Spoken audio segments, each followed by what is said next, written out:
नमस्कार, आप सभी का मेरे चैनल एमएस डब्ल्यू मैम में स्वागत है। आज हम सोशल वर्कर इंटरव्यू के बारे में बात करेंगे। कौन से क्वेश्चन आंसर सोशल वर्कर के इंटरव्यू में पूछे जाते हैं। सबसे पहले सोशल वर्कर के इंटरव्यू में सबसे फर्स्ट क्वेश्चन होता है कि आप सोशल वर्कर क्यों बनना चाहते हैं? आपने समाज का या सोशल वर्कर क्यों चुना?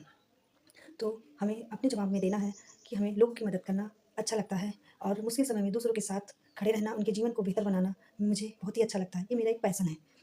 तो दूसरा क्वेश्चन होता है किसी कठिन ग्राहक से कैसे निपटें? मतलब कठिन समय में आप डिफ़िकल्ट समय में क्लाइंट से कैसे निपटें? मतलब कैसे हैंडल करेंगे आप?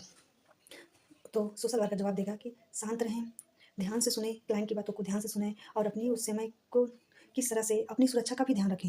हमें अपनी सुरक्षा का भी ध्यान रखना है और क्लाइंट की बातों को भी सुनना है और उनकी समस्याओं को समाधान करना है। हमें ध्यानपूर्वक ही शांतपूर्वक उनकी बातों को मतलब क्लाइंट की बातों को सुनना है और उनकी समस्याओं का समाधान करना है।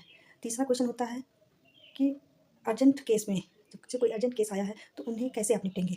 सबसे पहले हम उस जोखिम के समय को आकलन करेंगे कैसे हुआ, कैसे नहीं हुआ। फिर खतरे में पड़े हुए लोगों की मदद करें या उस योजना से नहीं निपट पा रहे हैं तो हम दूसरों की सहायता भी ले सकते हैं जिससे उस आइए हम चौथे क्वेश्चन पे आते हैं।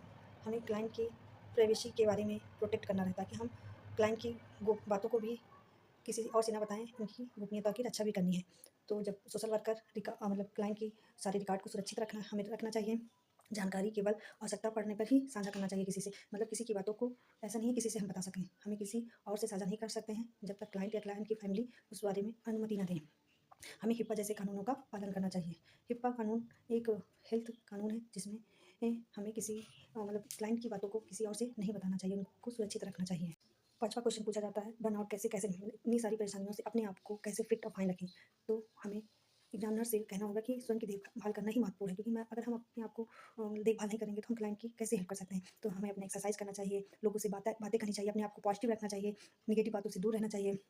बीच-बीच में आराम करना चाहिए, जैसे हमें लगातार काम नहीं करना चाहिए, अपने आप को भी रेस्ट देना चाहिए, मानसिक तौर से भी और शारीरिक तौर से भी अपने आप को रेस्ट देना चाहिए। थैंक यू, कैसे लगा आप लोग ज़रूर बताइएगा।